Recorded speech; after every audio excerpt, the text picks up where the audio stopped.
था राजा। राजा जी लकदक कपड़े पहनकर यूं तो हजारों रुपए खर्च करते रहते थे, पर दान के वक्त उनकी मुट्ठी बंद हो जाती थी। राजसभा में एक से एक नामी लोग आते रहते थे, लेकिन गरीब, दुखी, विद्वान, सज्जन इनमें से कोई भी नहीं आता था, क्योंकि वहां पर उनका बिल्कुल सत्कार नहीं होता था। एक बार उस देश में अकाल पड़ गया। पूर्वी सीमा के लोग भूखे प्यासे मरने लगे। राजा के पास खबर आई। वे बोले, यह तो भगवान की मार है, इसमें मेरा कोई हाथ नहीं है। लोगों ने कहा, महाराज, राज भंडार से हमारी सहायता करने की कृपा करें, जिससे हम लोग दूसरे देशों से अनाज खरीदकर अपनी जान बचा सकें।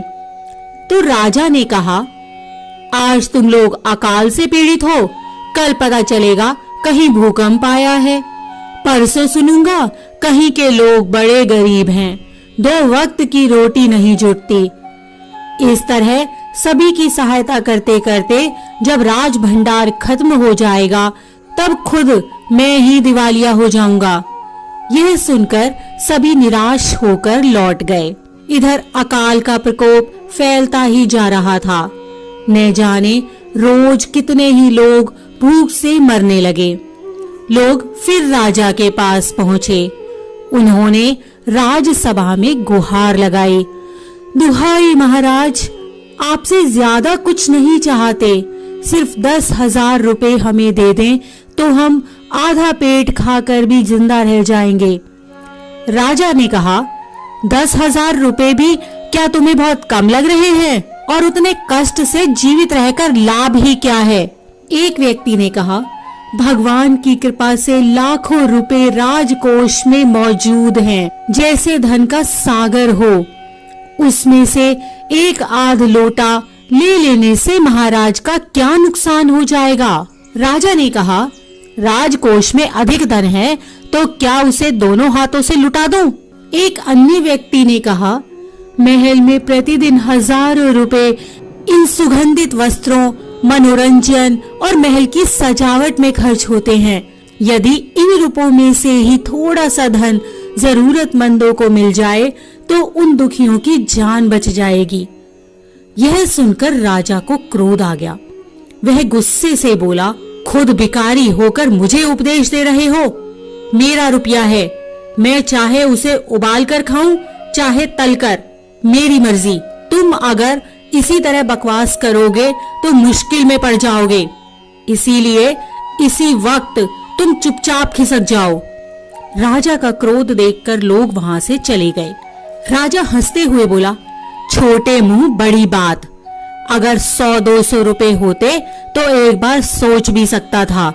पहरेदारों की खुराक 2-4 दिन कम कर देता और यह रकम पूरी भी हो जाती, मगर 100-200 से इन लोगों का पेट नहीं भरेगा। एकदम 10,000 मांग बैठे। छोटे लोगों के कारण नाक में दम हो गया है। यह सुनकर वहां उपस्थित लोग हाँ हूं कहकर रह गए, मगर मन ही मन उन्होंने भी सोचा, राजा ने यह ठीक नहीं किया। जरूरतमंदों की सहायता करना तो राजा का कर्तव्य है। 2 दिन बाद न जाने कहां से एक बूढ़ा सन्यासी राजसभा में आया। उसने राजा को आशीर्वाद देते हुए कहा, दाता कर्ण महाराज, बड़ी दूर से आपकी प्रसिद्धि सुनकर आया हूँ, सन्यासी की इच्छा भी पूरी कर दें। अपनी प्रशंसा सुनकर राजा बोला, जरा पता तो चले तुम्हें क्या चाहिए, यदि थोड़ा कम मांगो तो शायद मिल भी जाए। सन्यासी ने कहा, मैं तो सन्यासी हूँ, मैं अधिक धन का क्या करूँगा? मैं राजकोष से 20 दिन तक कुछ मामूली भिक्षा प्रतिदिन लेना चाहता हूँ। मेरा भिक्षा लेने का नियम इस प्रकार है, मैं पहले दिन जो लेता हूँ, दूसरे दिन उसका दुगना और तीसरे दिन उसका दुगना और चौथे दिन तीसरे दिन का दुगना। इस तरह से प्रतिदिन दुगना लेता जाता हूँ। भिक्षा लेने का मेरा यही तरीका है। राजा बोले, तरीका तो समझ गया, मगर पहले दिन कितना लेंगे, यही असली बात है। 2-4 रुपए से पेट भर जाए तो अच्छी बात है, मगर एकदम से 20-50 मांगने लगे, तब तो 20 दिन में काफी बड़ी रकम हो जाएगी। सन्यासी ने हंसते हुए कहा, महाराज मैं लोभी नहीं हूँ, आज मुझे 1 रुपया दीजिए, फिर 20 दिन तक दुगने करके देते रहने का हुक्म दे दीजिए। यह सुनकर राजा, मंत्री और दरबारी सभी की जान में जान आई। राजा ने हुक्म दे दिया कि सन्यासी के कहे अनुसार 20 दिन तक राजकोष से उन्हें भिक्षा दी जाती रहे। सन्यासी राजा की जय जयकार करते हुए घर लौट गए। राजा के आदेश के अनुसार राज भंडारी प्रतिदिन हिसाब करके सन्यासी को भिक्षा देने लगे। इस तरह 2 दिन बीते, 10 दिन बीते। 2 सप्ताह तक भिक्षा देने के बाद भंडारी ने हिसाब करके देखा कि दान में काफी धन निकला जा रहा है। यह देखकर उन्हें उलझन महसूस होने लगी। महाराज तो कभी किसी को इतना दान नहीं देते थे। उसने यह बात मंत्री को बताई। मंत्री ने कुछ सोचते हुए कहा, वाकई यह बात तो पहले ध्यान में ही नहीं आई थी, मगर अब कोई उपाय भी नहीं है। महाराज का हुक्म बदला नहीं जा सकता। इसके बाद फिर कुछ दिन बीते। भंडारी फिर हड़बड़ाता हुआ मंत्री के पास पूरा हिसाब लेकर आ गया। हिसाब देखकर मंत्री का चेहरा फीका पड़ गया। वह अपना पसीना पोंछकर, सिर खुजलाकर, दाढ़ी में हाथ फेरते हुए बोला, यह क्या हो रहा है? अभी से इतना धन चला गया है तो फिर 20 दिनों के अंत में कितने रुपए होंगे? भंडारी बोला, जी पूरा हिसाब तो नहीं किया है। मंत्री ने कहा, तो तुरंत बैठकर अभी पूरा हिसाब करो। भंडारी हिसाब करने बैठ गया। मंत्री महाशय अपने माथे पर बर्फ की पट्टी लगाकर तेजी से पंखा झलवाने लगे। कुछ ही देर में भंडारी ने पूरा हिसाब कर लिया। मंत्री ने पूछा, कुल मिलाकर कितना हुआ? भंडारी ने हाथ जोड़कर कहा, जी 10,48,575 रुपए। मंत्री को गुस्सा आ गया और बोला, मजाक कर रहे हो? यदि सन्यासी को इतने रुपए दे दिए तब तो राजकोष खाली हो जाएगा। भंडारी ने कहा, मजाक क्यों करूंगा, आप ही हिसाब देख लीजिए। यह कहकर उसने हिसाब का कागज मंत्री जी को दे दिया। हिसाब देखकर मंत्री जी को चक्कर आ गया। सभी उन्हें संभाल कर बड़ी मुश्किलों से राजा के पास ले गए। राजा ने पूछा, क्या बात है? मंत्री बोले, महाराज राजकोष खाली होने जा रहा है। राजा ने पूछा, वह कैसे? मंत्री बोले, महाराज सन्यासी को आपने भिक्षा देने का हुक्म दिया है, मगर अब पता चला है कि उन्होंने इस तरह राजकोष से करीब 10 लाख रुपए झटकने का उपाय कर लिया है।